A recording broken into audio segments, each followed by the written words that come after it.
Hello everyone.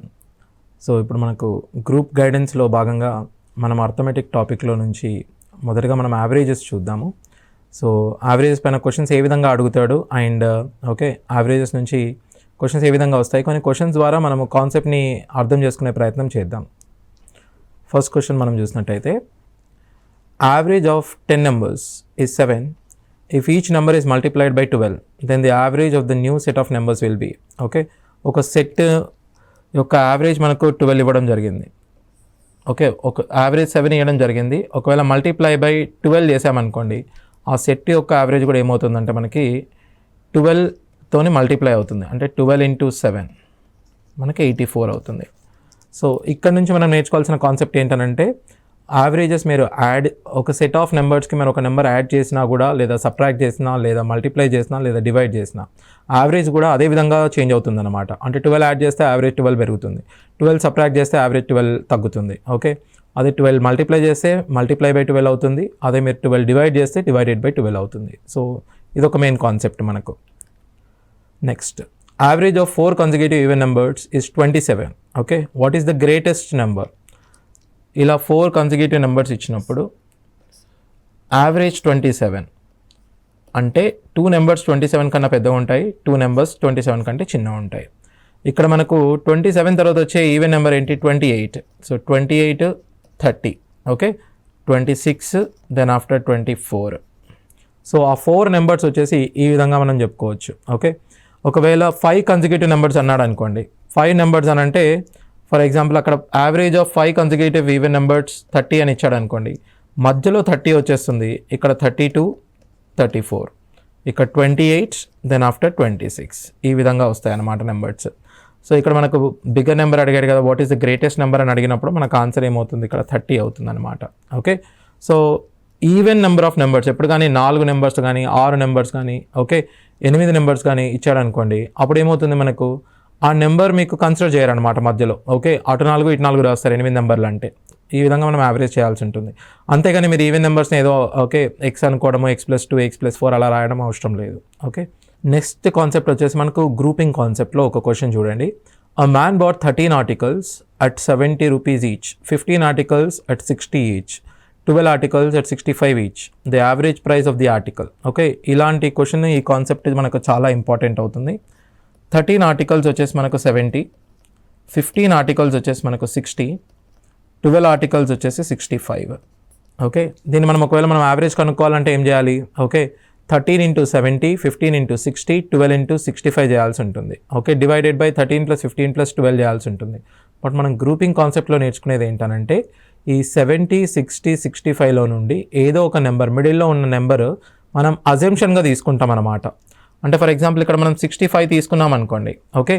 ఈ 65ని మీరు 70 నుండి సబ్ట్రాక్ట్ చేయండి. ఈ 70 నుండి సబ్ట్రాక్ట్ చేస్తే ఏమవుతుంది? మనకు 5 వస్తుంది, ఇక్కడ -5 వస్తుంది, ఇక్కడ 0 వస్తుంది. దీన్ని మనము ఈ నెంబర్ ఆఫ్ అబ్జర్వేషన్స్తో మనం మల్టిప్లై చేసుకుందాం. 13, 15 into 12. రిజల్ట్ ఏమొచ్చింది మనకు? 65 - 75, 0. దీన్ని మనం డీవియేషన్స్ అని అంటాం.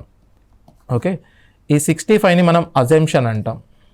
మనకు యాక్చువల్ యావరేజ్ వచ్చేసి ఈ assumption plus some of deviations divided by number of observations. అంటే ఇక్కడ మనకు అజంప్షన్ వచ్చేసి 65, సమ్ ఆఫ్ డీవియేషన్స్ వచ్చేసి -10, నెంబర్ ఆఫ్ అబ్జర్వేషన్స్ వచ్చేసి మనకు 40 అబ్జర్వేషన్స్ ఉన్నాయి. బై 40 తీసుకున్నాం అనుకోండి, 65 - 0.25 అంటే 64.75 అనేది మీ ఆన్సర్. 64.75 అనేది మీ ఆన్సర్గా మనం చెప్పవచ్చు. While purchasing one item costing 400, one has to pay a sales tax of 7%. 400 పెట్టి మనం కొంటే 7% సేల్స్ ట్యాక్స్ పే చేయాలి. అదే 6400 పెట్టి కొంటే మనము 9% పెట్టి 9% ట్యాక్స్ పే చేయాలి. ఆన్ అండ్ యావరేజ్ ఎంత ట్యాక్స్ పే చేయాలి? ఇక్కడ 400, 6400, 400 పైన 7% ట్యాక్స్, 6400 పైన మనం 9% ట్యాక్స్ పే చేస్తాము. దీన్ని మనం, ఈ కాన్సెప్ట్ని మనం గ్రూపింగ్ అంటాము. గ్రూపింగ్లో మనకి ఎప్పుడు కానీ ఈ N1, N2 number of observations, ఇది యావరేజ్. నెంబర్ ఆఫ్ అబ్జర్వేషన్స్ యొక్క రేషియో మనకి ఎనఫ్ అనమాట. 2 zeros మీరు క్యాన్సిల్ చేసుకోవచ్చు, 4 ones, 4 16s.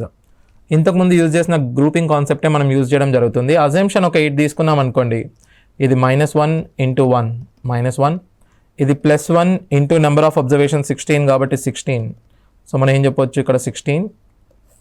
సో ఓవరాల్గా 8 అనేది మన assumption. Some of deviations 15, number of observation 17. మన ఆన్సర్ వచ్చేసి 815/17%. 815/17%. ఈ విధంగా మనం ఆన్సర్ చెప్పవచ్చు. ఓకే, మళ్ళీ ఒకసారి చెప్తున్నా చూడండి. మనకి ఇక్కడ assumption plus some of deviations divided by number of observations. ఈ అజంప్షన్ అనేది మీరు ఏ నెంబర్ అయినా తీసుకోవచ్చు. నేను ఇక్కడ 8 తీసుకున్నాను, మీరు 7 కూడా తీసుకోవచ్చు, అదేవిధంగా 9 కూడా తీసుకోవచ్చు. ఈ కాన్సెప్ట్ని మనం గ్రూపింగ్ కాన్సెప్ట్ అంటాము.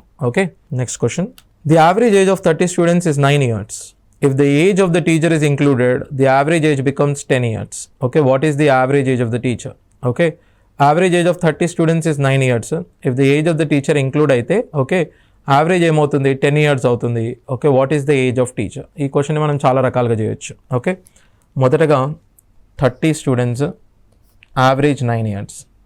అదే ఒకవేళ ఒక టీచర్ ఇంక్లూడ్ అయిందనుకోండి, మీకు 31 members అవుతారు, వాళ్ళ యావరేజ్ బికమ్స్ 10 years అవుతుంది. ఓకే, అంటే ఇక్కడ సమ్ ఏమవుతుంది 30 × 9 270, 31 × 10 310 అవుతుంది. అంటే ఆ యాడ్ అయిన టీచర్ యొక్క ఏజ్ ఏమవుతుందంటే 40 years వస్తుంది మనకి. ఓకే, ఇలా అనేది ఇలా కూడా చేసుకోవచ్చు. కాకపోతే అప్పుడప్పుడు ఏమవుతుంది అంటే మీకు యావరేజ్ అనేది డిఫికల్ట్ నెంబర్స్లో ఇచ్చాడనుకోండి, ఈ విధంగా చేసుకునే దానికంటే మనకి ఇంకో ఫార్ములా ఉంటుంది. ఎప్పుడైనా ఒక నెంబర్ యాడ్ చేస్తే you can take initial average plus number of observations into increase or decrease in the average. ఈ ఫార్ములా కూడా యూజ్ చేసుకోవచ్చు. అంటే ఇనీషియల్గా మనకు యావరేజ్ ఎంత ఉంది 9 ఉంది. Okay, plus number of observations ఎన్ని ఉన్నాయి మనకు ఇక్కడ 30 స్టూడెంట్స్, ఒక టీచర్ యాడ్ అయింది అంటే 31. యావరేజ్ 9 years నుంచి 10 years అయింది అంటే ఎంత ఇంక్రీజ్ అయింది 1 ఇంక్రీజ్ అయింది. దేర్ఫోర్ టీచర్ ఏజ్ ఏమవుతుంది 9 + 31 40 years అవుతుంది. సో ఈ ఫార్ములా మీరు గుర్తుపెట్టుకోండి. Okay, initial average plus number of observation into increase or decrease in the average. Okay, ఈ విధంగా మనం చేయొచ్చు. The average runs of cricket player of 10 innings was 32. How many runs must he make in his next inning so as to increase his average by 4 runs?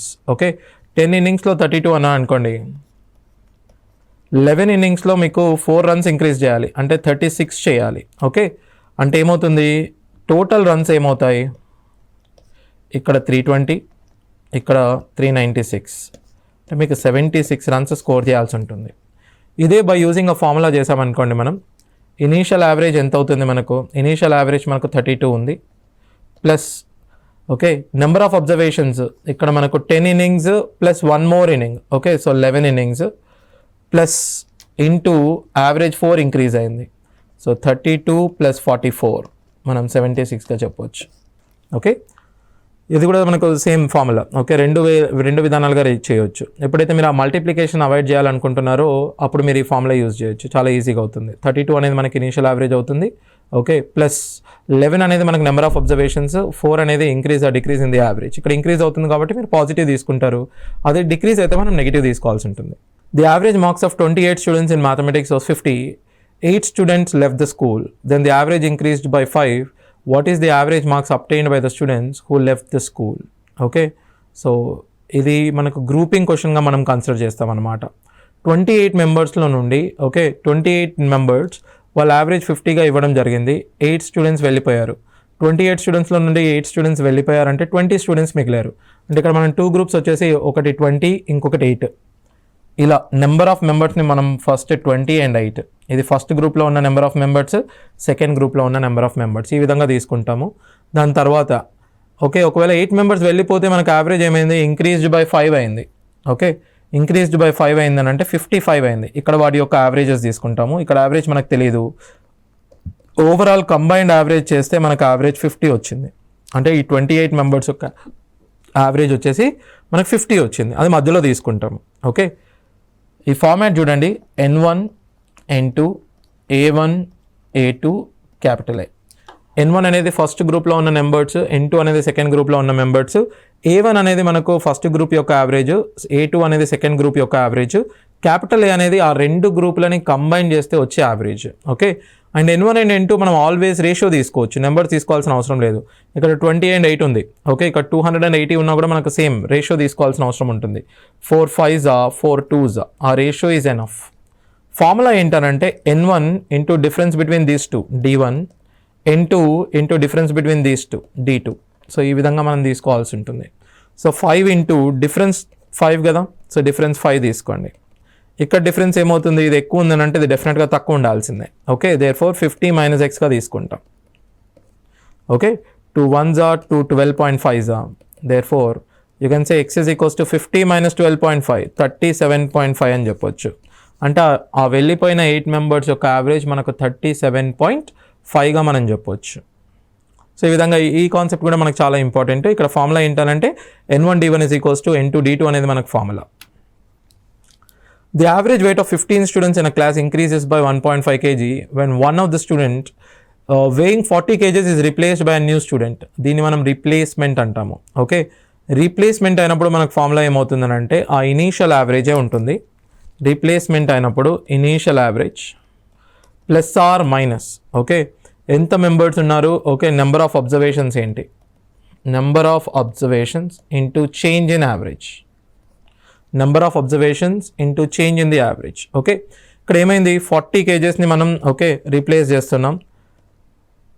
దీనివల్ల ఏమవుతుంది, new student weight of a new student అడుగుతున్నాడు, increase అవుతుందా average decrease అవుతుందా, 1.5 kg increase అవుతుంది. So 15 members ఉన్నారు, number of observation 1.5 kg increase అవుతుంది. Therefore I can say 40 + 22.5 అంటే new person యొక్క యావరేజ్ 62.5 kg అని మనం చెప్పొచ్చు. అది న్యూ పర్సన్ యొక్క యావరేజ్ ఏమవుతుంది, 40 + 15 × 1.5. ఓకే, ఇంక్రీజ్ అవుతుంది కాబట్టి మనం ఏం చేస్తాం, 15 × 1.5 number of observations into increase అయితే పాజిటివ్, డిక్రీజ్ అయితే నెగిటివ్. ఓకే, ఇదే 1.5 kg డిక్రీజ్ అయినాలనుకోండి -22.5 చేస్తాము. ఓకే, సిమిలర్లీ ఇంకో క్వశ్చన్ చూడండి. The average age of the husband and his wife, okay, was 23 years at the beginning of their marriage. After 5 years, they have 1-year-old child. The age of the family of 3 when the child was born. Okay, ఆ పిల్లాడు పుట్టినప్పుడు వాళ్ళ average age of the family అడుగుతున్నాడు. Average age of the husband okay and wife is 23 years at the beginning of their marriage. Okay, at marriage వాళ్ళ ఏజ్ వచ్చేసి okay average వచ్చేసి 23 years ఉంది. Okay, at the beginning of their marriage. After 5 years they have 1-year-old child. అంటే at the birth of child 5 years తర్వాత 1-year-old child ఉన్నాడంటే obviously okay you can say 4 years తర్వాత ఆ పిల్లాడు పుట్టాడు. సో మనకు అప్పుడు 27 years అంటే ఇంటూ 2 తీసుకుంటే వాళ్ళ ఫ్యామిలీ యొక్క మొత్తం ఏజ్ వచ్చేసి మనకు 54 years అని చెప్పొచ్చు. ఓకే, ఇప్పుడు at the birth of child కాబట్టి ఆ పిల్లవాడి ఏజ్ 0నే ఉంటుంది. ఓకే, కాకపోతే ఇప్పుడు ఫ్యామిలీలో మనకి ఎంత మెంబర్స్ ఉన్నారు, 54, 3 మెంబర్స్ ఉన్నారు కాబట్టి మనకు యావరేజ్ వచ్చేసి 18 years అవుతుంది. ఓకే, 27 వాళ్ళిద్దరిది వైఫ్ అండ్ హస్బెండ్ అంటే టోటల్ ఏజ్ ఏమవుతుంది, 27 × 2 54 years అవుతుంది. కాకపోతే ఇప్పుడు పిల్లవాడు పుట్టాడు కాకపోతే ఏజ్ని మనం 0 కన్సిడర్ చేస్తాము, బట్ వాడిని ఒక నెంబర్గా కన్సిడర్ చేస్తాం కాబట్టి 2 + 1 3 మెంబర్స్ అవుతారు. సో 54 / 3 అంటే 18 yearsగా మనం యావరేజ్ చెప్పవచ్చు. Okay, mean of 10 numbers is 30. Later on it was observed that 15 and 23 wrongly taken as 51 and 32. అంటే 51 ఓకే 15ని 51గా తీసుకున్నారు, 23ని 32గా తీసుకున్నారు. సో కరెక్ట్ చేయాలంటే ఏం చేయాలి, కరెక్ట్ చేయాలంటే మనం మళ్ళీ ఏం చేయాలి, ఈ 51 32ని 15 23గా మార్చాలి. ఓకే, మార్చేయాలి. సో మార్చేయాలంటే 51 15గా మారిస్తే మనకు డిఫరెన్స్ ఏమవుతుందంటే ఒక 36 తగ్గుతుంది, ఇక్కడ ఒక 9 తగ్గుతుంది, ఓవరాల్గా ఒక 45 తగ్గుతుంది. ఓకే, ఈ 45 అనేది మనకు టోటల్గా 10 numbers పైన ఎఫెక్ట్ అవుతుంది. అంటే యావరేజ్ అనేది ఒక 4.5 తగ్గుతుంది. యావరేజ్ అనేది 4.5 తగ్గితే మనకు actual average 30. Okay, actual average ఏమొస్తుంది మనకు 25.5 వస్తుంది. మార్చి తీసుకున్నట్టయితే 30 వచ్చింది. ఓకే, 4.5 తగ్గిస్తే మనకు యాక్చువల్ యావరేజ్ వస్తుంది అంటే 25.5 అవుతుంది అనమాట. మనం ఇప్పుడు పర్సంటేజ్కి సంబంధించిన ఓకే క్వశ్చన్స్ కూడా మనం చూద్దాం అండ్ ఈ క్వశ్చన్స్ ద్వారా మనం కాన్సెప్ట్ అర్థం చేసుకునే ప్రయత్నం చేద్దాం. ఓకే, చూడండి, మొదటగా పర్సంటేజ్ల నుంచి ఒక basic kind of question. 20% of A + B is equals to 50% of B. Then the value of 2A - B by 2A + B అని అడుగుతున్నాడు. ఓకే, ఇరువైపులా అంటే మనకి ఈజ్ ఈక్వల్స్కి అటువైపు ఇటువైపు LHS RHS left hand side right hand side తీసుకున్నప్పుడు 20% ఉంది 50% ఉంది. ఓకే, మీరు డైరెక్ట్గా అది క్యాన్సిల్ చేసుకోవచ్చు అనమాట. ఓకే, ఈ 20% మనం చెప్పొచ్చు 2, 10 2s are 10 5s. సో ఇప్పుడు మనం దీన్ని సింపుల్గా 2 times of A plus B is equals to తీసుకున్నప్పుడే మీరు 5 times of B అని తీసుకోవచ్చు. So 2 times of A plus B equal to 5 times of B అన్నప్పుడు వాట్ ఈస్ 2A? ఆ 2B అటు వెళ్తే ఇటు మీకు 3B అవుతుంది. 2A ప్లేస్లో మీరు 3B సబ్స్టిట్యూట్ చేసుకోండి. 3B minus B divided by 3B plus B అవుతుంది. Therefore, you can say 2B by 4B. 2B by 4B అంటే ఏమవుతుంది? 1/2 అవుతుంది. సో ఆన్సర్ వచ్చేసి మనకు 1/2గా మనకు చెప్పొచ్చు. ఓకే, ఇది బేసిక్ పర్సెంటేజ్ క్వశ్చన్స్. అంటే ఇరువైపులా మీరు పర్సెంటేజ్ ఉన్నప్పుడు ఇక్కడ క్యాన్సిల్ చేయొచ్చు అని మీరు తెలుసుకోవాలి. మీరు అదే బై 100 తీసుకొని 100 క్యాన్సిల్ చేయాల్సిన అవసరం లేదు, డైరెక్ట్గా మీరు క్యాన్సిల్ చేయొచ్చు. ఓకే, ఇక్కడ చూడండి 31% of the employees pay tax in the year, okay, 2008. Non-tax paying employees are 20,700. The total number of employees. ఒకవేళ మనకు 31% ట్యాక్స్ పే చేస్తారంటే obviously 69% of the members are non tax payers. So ఆ 69% మనకి ఎంత ఇచ్చాడు వాల్యూలో? 20,700 ఇచ్చాడు. సో 69% 20,700 ఇస్తే మీరు 69 టేబుల్లో క్యాన్సిల్ చేయండి. 69 1s, ఇక్కడ మనం 69 3s అని క్లియర్గా చెప్పొచ్చు. కాబట్టి 300. నేను ఇంకో స్టెప్ ఎక్స్ట్రా రాస్తున్నాను. 1% మనకి ఎంత వచ్చింది? ఇక్కడ 300 వచ్చింది. దీన్నే మనం 100తో మల్టిప్లై చేస్తే 100% వచ్చేసి మనకు ఇంకొక 100, దీన్ని కూడా 100తో మల్టిప్లై చేయండి, మనకు 30,000 వస్తుంది. సో 100% వచ్చేసి మనకు 30,000 వస్తుంది. అంటే మొత్తం మెంబర్ ఆఫ్ ఎంప్లాయీస్ ఎంతమంది అవుతారు? 30,000. అంటే ఒకవేళ 31%ని, ఒకవేళ మనం 69%ని 20,700కి ఈక్వల్ చేసామనుకోండి, 100% ఎంత అనేది మన క్వశ్చన్ అనమాట. The population of village is 25,000. 1/5 are female and the rest are male. Okay, 5% of the male and 40% of the female are uneducated. What percentage on the whole are educated? ఇది చాలామంది mistakes ఏం చేస్తూ ఉంటారంటే ఆ 25,000ని 1/5 అనగానే 1/5గా మనకు convert చేస్తారు. 1/5 of 25,000 అంటే ఏమవుతుంది? మనకు 5,000 అవుతుంది. బట్ పర్సంటేజెస్లో కానివ్వండి, యావరేజెస్లో కానివ్వండి, ఎప్పుడు కానీ అలా స్ప్లిట్ చేయకూడదు. ఎందుకంటే మీకు ఆ 25,000 ప్లేస్లో ఏదైనా డిఫికల్ట్ నెంబర్ ఇచ్చారనుకోండి, స్ప్లిట్ చేయడం అనేది చాలా డిఫికల్ట్ అవుతుంది. మరి స్ప్లిట్ చేయకుండా ఈ క్వశ్చన్ని మనం ఎలా చేస్తాము? We use the concept of grouping అన్నమాట. ఓకే, గ్రూపింగ్ యూజ్ చేసినప్పుడు ఏమవుతుంది మనకు? ఓకే, 1/5 అని అంటే 1 out of 5, అంటే 1 part out of 5 parts. Remaining ఏమవుతుంది? 4/5 అవుతుంది. అంటే వీళ్ళు ఫీమేల్ అవుతారు, వీళ్ళు మేల్ అవుతారు. ఓకే, ఫీమేల్ 1 part ఉంటే మేల్ మనకు 4 parts ఉన్నారు. Okay, 5% of the males and 40% of the female are uneducated. దీంట్లో 40% of the female are uneducated, 5% of male are uneducated. So ఇది మనకు అన్ఎడ్యుకేటెడ్ డేటా. ఓకే, దీన్ని కంబైన్ చేసినప్పుడు మనం యూజ్ చేసే ఫార్ములా ఏంటనంటే N1A1 plus N2A2 divided by N1 plus N2 అన్నది మనం యూజ్ చేస్తామన్నమాట. ఓకే, సో ఇప్పుడు ఆ ఫార్ములా యూజ్ చేస్తే 40 కంబైన్డ్గా, ఇది 20 డివైడెడ్ బై 5, 60/5 అంటే 12% ఓవరాల్గా అన్ఎడ్యుకేటెడ్స్ ఉన్నారు. 12% అన్ఎడ్యుకేటెడ్ ఉంటే ఓకే, మనకు how many percent of them are educated? Educated వచ్చేసి మనకు 88% ఆఫ్ దెమ్ ఆర్ ఎడ్యుకేటెడ్ అవుతుంది. 12% అన్ఎడ్యుకేటెడ్ ఉంటే ఎడ్యుకేటెడ్ వచ్చేసి మనకు 88% అవుతుంది. Arvind spends 75% of his income and saves the rest. Okay, his income is increased by 20%. He increases his expenditure by 10%. Then increase in the savings. ఇక్కడ కూడా చూడండి, ఈ question కూడా, ఈ టైప్ ఆఫ్ క్వశ్చన్స్ కూడా మనకు చాలాసార్లు అడగడం జరిగింది. ఓకే, ఇక్కడ ఇన్కమ్ని మనము 75% ఓకే అండ్ 25%గా డివైడ్ చేస్తున్నాము. ఓకే, ఇది వాల్యూస్లో తీసుకోవడం కంటే డైరెక్ట్గా గ్రూపింగ్లో ఎలా తీసుకుంటామనేది చూద్దాం. Okay, income is nothing but what? Income is composed of both the things, savings and expenditure. So ఆ ఎక్స్పెండిచర్ అండ్ సేవింగ్స్ని మనం ఇక్కడ తీసుకుందాం. ఎక్స్పెండిచర్ అండ్ సేవింగ్స్ని తీసుకుంటే 75% స్పెండ్ చేస్తున్నాడు, అది ఎక్స్పెండిచర్, మిగిలిన 25% సేవింగ్. ఇలా తీసుకోవాలి first N1 N2. Okay, income is increased by 20, his expenditure increased by 10. Increase percentage ఇక్కడ తీసుకోండి. సేవింగ్ మనకు తెలీదు, అడుగుతున్నాడు. టోటల్గా ఇన్కమ్ అనేది 20% ఇంక్రీజ్ అవుతుంది. దేర్ఫోర్ 20% మధ్యలో తీసుకోండి. Okay, so ratio of 25 and 75 is 3:1. ఎందుకంటే N1 N2 నేను చెప్పాను వాల్యూస్ తీసుకోవాల్సిన అవసరం లేదు, మీరు పర్సంటేజ్ తీసుకున్నా సరిపోతుంది. మనకు ఫార్ములా ఏంటి, N1 D1 is equals to N2 D2. Okay, the formula is N1 D1 is equals to N2 D2 అన్నమాట. ఈ ఫార్ములాని కనుక మనం అప్లై చేస్తే 3 into డిఫరెన్స్ బిట్వీన్ 10 and 20 తీసుకోండి. డిఫరెన్స్ బిట్వీన్ 10 and 20 ఏమవుతుంది మనకు 10. 1 into difference between x and 20, x minus 20. therefore x is equals to 30 plus 20, మనం 50%గా మనం చెప్పొచ్చు. Okay, that is the difference between 30 and 20. Okay, sorry, the difference between okay N1 D1 and N2 D2, difference between A1 and capital A and the difference between A2 and capital A. ఆ formula use చేస్తే మనకు సరిపోతుంది. x is equals to 50. అంటే income ఎంత increase అయింది, okay sorry savings ఎంత increase అయింది, మనకు 50% ఇంక్రీజ్ అయింది. In an examination, there were 1000 boys and 800 girls. 60% of the boys and 50% of the girls passed. Find out the percentage of the candidate failed. Okay, same. మళ్ళీ మనం ఇక్కడ numbers, we should not go by numbers. ఈ numbers ఏ రేషియోలో ఉన్నాయనేది మనకు చాలా important. So ఇది 5, ఇది 4, ఇది 800, ఇది 4.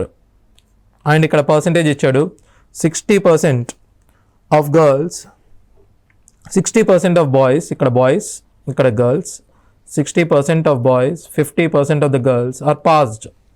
సో ఎంతమంది ఫెయిల్ అయ్యారని అన్నాడు. మీరు ఫెయిల్డ్కి తీసుకోండి డైరెక్ట్గా, ఇది 40, ఇది 50 అవుతారు, రైట్.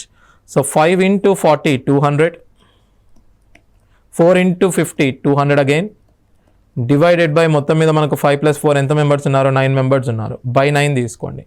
అంటే మనకు వచ్చిన ఆన్సర్ 400/9. 4/9 అంటే 0.44 వస్తుంది. therefore 400/9 అంటే మనకు 44.44 వస్తుంది. సో మన ఆన్సర్ వచ్చేసి 44.4%. ఇక్కడ మనం తీసుకుంది ఏంటి, N1A1 plus N2A2 plus divided by N1 plus N2. Okay, ఇక్కడ మీరు చూసుకోవాల్సింది ఏంటంటే ఆ వాల్యూస్ డజంట్ మ్యాటర్, ఏ రేషియోలో బాయ్స్ అండ్ గర్ల్స్ ఇచ్చారనేది చాలా important. Okay, boys and girls ratio is important. A student scored 32% marks in science subject out of 300. How much should he score in the language paper out of 200 is to get the overall 46% of marks? Okay, ఇక్కడ చూడండి 300 ఒక subject, 200 ఒక subject, right. 32% ఈ 300లో score చేశాడు, ఓవరాల్గా 46, ఈ 200లో ఎంత score చేయాలి. We're converting it into grouping. Okay, గ్రూపింగ్లో కన్వర్ట్ చేసేది ఏమవుతుంది, ఇక్కడ మనకు 3 వస్తుంది, ఇక్కడ 2 వస్తుంది. సేమ్ థింగ్ ఫార్ములా మళ్ళీ N1 D1 is equals to N2 D2 formula use చేస్తే ఏమవుతుంది మనకు 3 into ఈ డిఫరెన్స్ వచ్చేసి మనకు 14 వస్తుంది, 2 into డిఫరెన్స్ వచ్చేసి మనకి ఏమవుతుంది x minus 46 వస్తుంది. 2 1s are 2 7s అంటే 21 is equals to x minus 46. x వచ్చేసి 46 plus 21, 67%. ఓకే, సో లాంగ్వేజ్ పేపర్స్లో ఓకే 67% స్కోర్ చేశాడు. So don't go by the value, 32% of 300 ఎంత, ఓకే 46% ఆఫ్ 500 ఎంత అనే దానికంటే you just find out in the ratio and use the formula N1 D1 is equals to N2 D2. ఇక్కడ miss అయింది ఏంటంటే మనకి A2 మిస్ అయింది. సో అది ఎలా కనుక్కుంటాము, N1 D1 is equals to N2 D2 చేయడం ద్వారా మనం కనుక్కుంటాము. 4 liters of water is evaporated on boiling from 12 liters of salt solution containing 7% salt. Okay, the percentage of salt in the remaining solution. Okay, మీరు ఇక్కడ చూడండి ఒక concentrated solution, salt solution ఉంది, sugar solution ఉందనుకోండి. ఓకే, దాన్ని చాలా boil చేస్తే ఏమవుతుంది, దానిలో ఉన్న వాటర్ ఎవాపరేట్ అవుతుంది. వాటర్ ఎవాపరేట్ అవుతే ఏమవుతుంది, పర్సంటేజ్ ఆఫ్ షుగర్ కానివ్వండి, సాల్ట్ కానివ్వండి, ఓకే పర్సంటేజ్ ఇంక్రీజ్ అవుతుంది. అంటే మీరు డైల్యూట్ చేయాలంటే వాటర్ యాడ్ చేయాలి, ఒకవేళ దాన్ని కాన్సన్ట్రేటెడ్ చేయాలంటే ఏం చేయాలి, మనం వాటర్ తీసేయాలంటే యుల్ జనరలీ బాయిల్, మనం బాయిల్ చేయడం ద్వారా మనం తీసేస్తాం అనమాట. సో అలాంటప్పుడు ఏమవుతుంది, ఆ సొల్యూషన్ తగ్గినా కొద్ది ఏమవుతుంది, కాన్సన్ట్రేషన్ పెరుగుతుంది. సొల్యూషన్ పెరిగినా కొద్ది ఏమవుతుంది, కాన్సన్ట్రేషన్ తగ్గుతుంది. అంటే number of liters of solution అనేది inversely proportional to the concentration. అంటే మనం చెప్పొచ్చు N1C1 is equals to N2C2. N1 అనేది number of liters of solution, అదే C అనేది కాన్సన్ట్రేషన్ అనమాట. ఇక్కడ సింపుల్గా మనకి ఎన్ని లీటర్స్ ఉన్నాయి, 12 లీటర్స్, ఓకే కంటైనింగ్ 7%. 12 లీటర్స్ ఉన్నప్పుడు మనకు 7% సాల్ట్ ఉండింది. ఇప్పుడు 4 లీటర్స్ ఎవాపరేట్ అయిపోయింది, అంటే మన దగ్గర ఎన్ని లీటర్స్ ఉన్నాయి, 8 లీటర్స్ ఉంది. అప్పుడు ఎంత పర్సెంట్ కంటెంట్ ఉంది అని అడుగుతున్నాడు. Okay, 4 2s are 4 3s are. Therefore x is equals to 21/2, which is 10.5%. Okay, 10.5%. ఈ విధంగా మనం చెప్పుకోవచ్చు అనమాట. అండ్ ఇంకో క్వశ్చన్ ఏంటంటే, when the price of the cloth was reduced by 25%, quantity of the cloth sold increased by 20%, what is the effective gross receipt? ఎప్పుడు కానీ మనకు ఒక 2 నెంబర్స్ ప్రోడక్ట్లో ఉన్నాయనుకోండి, ఇది x% చేంజ్ అయింది, ఇది y% చేంజ్ అయింది. So what is the formula? x plus y plus xy by 100 is the formula. Percentage increase కానీ డిక్రీజ్ కానీ, ఇంక్రీజ్ అయితే మనం ఏం తీసుకుంటాం? ప్లస్ తీసుకుంటాము. డిక్రీజ్ అయితే మనం మైనస్ తీసుకుంటాము. ఓకే, ఇక్కడ గ్రాస్ రిసీట్ అని అంటే టోటల్ వాల్యూ, టోటల్ రెవెన్యూ అన్నమాట. రెవెన్యూ వచ్చేసి మనకి ఏమవుతుంది? Price of the cloth into quantity. Price for example 1 metre 5 rupees ఉందనుకోండి, 10 మీటర్లకు ఏమవుతుంది? 50 రూపీస్. సో ఇక్కడ ఏమవుతుంది మనకు? Price into quantity is the revenue అన్నమాట. సో ఇక్కడ పర్సంటేజ్లో ఇచ్చాడు, ప్రైస్ 25% రెడ్యూస్ అవుతుంది, క్వాంటిటీ 20% ఇంక్రీజ్ అవుతుంది. ఇప్పుడు ఏం చేస్తారు? ఈ ఫార్ములా అప్లై చేయండి. -25 + 20 -25 ఇంటూ 20 బై వాట్? 100. ఈ ఫార్ములా యూజ్ చేస్తే -5, ఇక్కడ కూడా మనకు -5 వస్తుంది. -5 అంటే 10. Minus indicates decrease. ఓకే, ఇక్కడ ఏమవుతుంది మనకు? 10% డిక్రీజ్ అవుతుంది. సో ఇది మీకు పర్సంటేజెస్లో చాలా ఇంపార్టెంట్ ఫార్ములా. దీన్ని మనం సక్సెసివ్ ఇంక్రీజ్ అని అంటాము, లేదా డిక్రీజ్ కూడా అంటాము. ఓకే, ఇంక్రీజ్ అన్నప్పుడు ఏమవుతుంది? 2 పాజిటివ్ అవుతాయి, డిక్రీజ్ అయితే నెగిటివ్ అవుతుంది. సేమ్ ఫార్ములా మీరు చాలా మల్టిపుల్ వేస్లో యూజ్ చేయొచ్చు. Okay, the strength of the school increases and decreases in every alternate year by 10%. It started with an increase from 2000 to 2001. The strength of the school in 2003 as compared to 2000. So 2000 నుంచి 2001లో ఏమవుతుంది? 2లో ఏమవుతుంది? 3లో ఏమవుతుంది? ఇక్కడ started with 10% increase అన్నాడు, తర్వాత 10% decrease అయింది, దాని తర్వాత మళ్ళీ 10% ఇంక్రీజ్ అయింది. మీరు దీన్ని వాల్యూస్లో తీసుకోవచ్చు, లేదా పర్సంటేజ్లో తీసుకోవచ్చు. It's up to you. ఒకవేళ మనం పర్సంటేజ్ ఫార్ములాలో చూసుకున్నట్టయితే రెండు ఒకటేసారి మనం అప్లై చేసుకోవచ్చు. ఆల్ 3 అప్లై చేసుకునే వాటికంటే 2 అప్లై చేసుకోవచ్చు. ఓకే, 10% ఇంక్రీజ్ 10% డిక్రీజ్ అన్నాడు అనుకోండి, 10 -10 ఇంటూ 10/100. ఇది క్యాన్సిల్ అయితే మనకు -1 అవుతుంది. అంటే 10 ఇంక్రీజ్ 10 డిక్రీజ్ అంటే 1% డిక్రీజ్, మళ్ళీ 10% increase. Use the same formula. -1 + 10 -10/100 అంటే 0.1. అంటే 9 - 0.1 మనకి 8.9 పాజిటివ్ ఉంది కాబట్టి ఇంక్రీజ్. పాజిటివ్ ఉంటే మనం ఏం చెప్పొచ్చు? ఇంక్రీజ్ అని చెప్పొచ్చు. So how much it is increasing? It is increasing by 8.9% అనేది మనం చెప్పొచ్చు. ఓకే, ఇది successive increase and decrease formula అనమాట. In the new budget the price of the kerosene oil rose by 25%. By how much % must a person reduce his consumption of a kerosene oil? Okay, ఒకటి increase అయితే ఇంకొకటి decrease కావాలన్నమాట. Price into consumption. Price increase అయితే మనం consumption decrease చేయాలి. దీనికి ఏం చేస్తామంటే, ఫస్ట్ 100 ఉండింది, 125 అయింది అనుకుందాం. మళ్ళీ 100 కావాలంటే ఎంత % డిక్రీజ్ చేయాలి అనేది మన క్వశ్చన్. ఓకే, ఇప్పుడు ఏం చేస్తాం మనము? దీన్ని మనం సింపుల్ టర్మ్స్లో తీసుకుందాం. 25 5s 25 4s. ఇలా మనం పర్సంటేజ్ డిక్రీజ్ చెప్పాల్సినప్పుడు ఇలా సింపుల్ టర్మ్స్లో తీసుకోవచ్చు. So percentage decrease is equals to ఎంత డిక్రీజ్ అవుతుంది? 5 and 4 అంటే 1 డిక్రీజ్ అవుతుంది. 5 పైన 1 డిక్రీజ్ అవుతుంది. 1/5 into 100. So you can say 20% is decreasing. ఎంత % డిక్రీజ్ అవుతుంది మనకు? 20% ఈజ్ డిక్రీజింగ్. సో మీరు కిరోసిన్ని 20% డిక్రీజ్ చేయాల్సి ఉంటుంది. ఇక్కడ కూడా అంతే. Income of A is increasing by 10% more than the income of B. 10% more అంటే ఇది 100 కాస్త 110 అవుతుంది. అదే 110 మీరు 100తో కంపేర్ చేస్తే, 100ని 110తో కంపేర్ చేస్తే హౌ మచ్ % లెస్ అని అడుగుతున్నాడు. So okay, how much % less అడిగితే 10 out of 110 ఇంటూ 100. సో 100/11 మిగులుతుంది, విచ్ ఈస్ 9 1/11. సో 9 1/11% మనం డిక్రీజ్ చేయాల్సి ఉంటుంది. సో ఈ విధంగా పర్సంటేజెస్లో యావరేజెస్లో క్వశ్చన్స్ మనం చూసాము. సో ఈ ప్యాటర్న్ పై నుంచి మీకు క్వశ్చన్స్ వచ్చే అవకాశం ఉంటుంది. సో ఇందులో ఇంక్రీజ్ డిక్రీజ్ కానివ్వండి, ఓకే, లేదా ఓకే సక్సెసివ్ ఇంక్రీజ్ కానివ్వండి, లేదా ఒక నెంబర్ ఇంక్రీజ్ అవుతే ఇంకో నెంబర్ ఎలా డిక్రీజ్ చేస్తాము, పర్సంటేజ్ ఇంక్రీజ్ ఎలా కనుక్కుంటాము, బేసిక్గా పర్సంటేజెస్ని మనం ఫ్రాక్షన్స్లో ఎలా చూస్తాము అనేది మీరు కాన్సన్ట్రేట్ ఎక్కువ చేయాల్సి ఉంటుంది. Thank you.